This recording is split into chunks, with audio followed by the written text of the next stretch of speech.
ఇస్తున్నామండి. ఉచిత కోచింగ్ ఇప్పటికే వేలాది మంది మా వల్ల బెనిఫిట్ పొందారు, వందలాది మంది ఉద్యోగాలు సాధించారు. ఇప్పుడు కూడా మేము మరి 2003లో ఆంధ్రప్రదేశ్ ప్రభుత్వం వారి Andhra Pradesh study centre for backward classes అనేది సాధించారు కదా రాజమండ్రిలో. అదేమిటంటే బీసీ స్టడీ సెంటర్ కాదు, అందులో ఎస్సీ, ఎస్టీ, ఓబీసీ ఇతరులకు కూడా అడ్మిషన్ ఉంటుంది. స్క్రీనింగ్ టెస్ట్ పెట్టి అడ్మిషన్ తీసుకుంటారు. అది మొదట్లో ఉభయ గోదావరి చేసిన 3 జిల్లాలకి. తర్వాత 2004లో మళ్ళీ మన ఆర్ట్స్ కాలేజ్ దగ్గర ఎన్సీసీ బ్లాక్ ల్యాండ్ సంపాదించి బీసీ స్టడీ ప్రభుత్వ ల్యాండ్ ప్రభుత్వం చేత అన్ని అప్పట్లో ఎమ్మెల్యే, ఎంపీ, కలెక్టర్ అందరూ సహకరించి 90 లక్షల రూపాయలతో బిల్డింగ్ కట్టించాము. రాష్ట్రం మొత్తం మీద ఓన్ బిల్డింగ్, పెద్ద బిల్డింగ్ ఉన్న బీసీ స్టడీ మాది ఒకటే. ఇక్కడ అదే కార్యక్రమాలు జరుగుతాయి. ఇటీవల మన టీచర్ ట్రైనింగ్ ఇచ్చారు. టీచర్స్ 16,000, అందులో మన స్టడీ సెంటర్ నుంచి 32 మంది ఉద్యోగాలు పొందారు. అలాగే అదే కార్యక్రమాలు మేము కూడా వాళ్ళు సపోర్ట్ చేస్తాము. ఇకపోతే మేము ఇప్పుడు ఈ సమతా సేవా సంస్థ ఇప్పుడు ప్రస్తుతం ఏం చేస్తామంటే సమతా సక్సెస్ ఫోరం అనే ఒక వాట్సాప్ గ్రూప్ నడుపుతామండి. ప్రతిరోజు కూడా విద్యార్థులు, కేవలం విద్యార్థుల కోసం అండి, ప్రతిరోజు కూడా విద్యార్థులకి ఈ పోటీ పరీక్షలు సివిల్ సర్వీసెస్ కి, గ్రూప్ 1కి, గ్రూప్ 2కి, బ్యాంక్స్ ఏమి చదవాలనేది మెటీరియల్ అప్లోడ్ చేస్తామండి. దాదాపు 400 మంది ఉన్నారు. దాన్ని ఇంకా పెంచుతాం. ఇప్పుడు మీకు ఎవరైనా సరే తెలుసుకుంటూ ఉంటే స్టూడెంట్స్ కానీ, యంగ్స్టర్స్ కానీ, నిరుద్యోగులు కానీ ప్రిపేర్ అయ్యేవాళ్ళు ఆ నంబర్స్ మీరు వాళ్ళ ఎవరికైనా సరే మాస్టర్ కానీ ఎవరికైనా మీరు పంపించినట్లయితే వాళ్ళు యాడ్ చేస్తారు.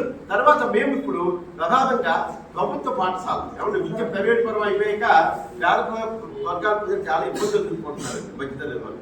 కాబట్టి ప్రభుత్వ పాఠశాలలో, ప్రభుత్వ కళాశాలలో, మరి గవర్నమెంట్ హాస్టల్స్, ఈ హాస్టల్స్ ఉన్న పిల్లలకి తగినటువంటి గైడెన్స్ ఇవ్వడానికి అదే కార్యక్రమాలు మేము చేయబోతున్నాము. అది కొత్త కమిటీ వాళ్ళు దాన్ని టేకప్ చేస్తారు. దానికోసమే ఎలా చేయాలని సలహా మండలి కూడా ఏర్పరిచాము. ఈ సలహా మండలిలో కూడా అందరూ కూడా నిష్ణాతులు పెట్టాము. టైంలరీ ఒకటి అందరి పేరు చెప్పట్లేదు, మీకు చెప్తున్నాం. దీని ప్రధానంగా అధ్యక్షులుగా మరి ప్రముఖ రాజమహేంద్ర వాస్తవ్యులు, ప్రముఖ సమాజ సేవకులు, పద్మశ్రీ పురస్కార గ్రహీత, మరి కాకినాడ సంక్రాంతి ఫౌండేషన్ అధ్యక్షులు డాక్టర్ శంసాన్ చంద్రశేఖర్ గారిని మా సలహా మండలి అధ్యక్షులుగా నియమించాము. వారు అంగీకరించారు. వారు ఎందుకంటే దాదాపు 40 సంవత్సరాలుగా నిరంతరం ప్రజల కోసం సేవ చేస్తున్నటువంటి మహనీయుడైన అంచేత ఆయన ఆధ్వర్యంలోనే ఆయన సలహాలు తీసుకుంటూ ఈ కార్యక్రమాలు మేము కొనసాగిస్తాము. ముఖ్యంగా ఇంకోటి ఏంటంటే మొదటి నుంచి కూడా సమతా సేవా సమితి సక్సెస్ అవడానికి ప్రధాన కారణం ఏంటంటే పాత్రికేయులు. ఎందుకంటే మొదటి నుంచి కూడా ఈ రోజు ఈ కార్యక్రమం ఉందంటే చూసుకున్న బలబల చంద్రబాబు కాబట్టి ఎంతో మంది వస్తూ ఉండేవారు. ఏలూరు నుంచి వైజాగ్ ట్రైన్కి వచ్చి గవర్నమెంట్ కాసం కట్టింటే వెళ్ళిపోయేవారు. దానికి కారణం మీదే, పాత్రికేయ మిత్రుల వల్లే. ఎందుకంటే మేము చేసేది ఏంటంటే ఇప్పుడు ఇంకోటి ఏంటంటే ఈ రోజు మరి సమతా సేవా సమితి 228 మంది సభ్యులతో ఉన్నామండి. ఈ 220 మంది ఏంటి అందరూ కూడా మా మిత్రులు, మా శిష్యులు, మా వల్ల మా దగ్గర కోచింగ్ తీసుకున్న వాళ్ళు ఏమండి ఇట్లాంటి వాళ్ళు పెట్టేవాళ్ళు. అంటే అన్ని రకాల భారతదేశం నలుమూలల నుంచి ఐఏఎస్, ఐపీఎస్, ఐఆర్ఎస్ అధికారులు, ప్రొఫెసర్లు, మేధావులు, ఉద్యోగులు ఉన్నారు.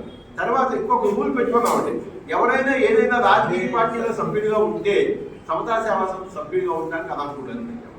ఎందుకంటే మీరు రాజకీయాలకు దూరంగా ఉంటూ ప్రజలకు సేవ చేయాలని ఉద్దేశం.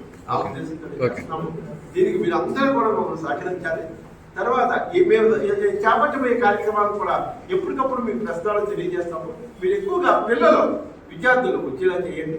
తర్వాత మేము చేయబోయే ప్రతి కార్యక్రమం కూడా ఒకసారి ప్రెస్ మీట్ పెడతాము. ప్రెస్ మీట్ పెట్టలేకపోతే ఇక్కడ మా గవర్నర్ గారికి ప్రెస్ నోట్ ఇచ్చేస్తాం ఏమండి, మేము మీకు అందజేస్తుంది. మీరు మనకి ఎక్కువగా విద్యార్థులకి, యువతకి ఈ సందేశం చేయలేలాగా చేర్చవలసిన కోరుతూ మరొకసారి మీ అందరికీ కూడా నా హృదయపూర్వక కృతజ్ఞతలు తెలియజేసుకుంటూ మీరందరూ కూడా రేపు రావాలని కోరుకుంటూ నేను సెలవు తీసుకుంటున్నాను. ఇప్పుడు అప్పుడు గారు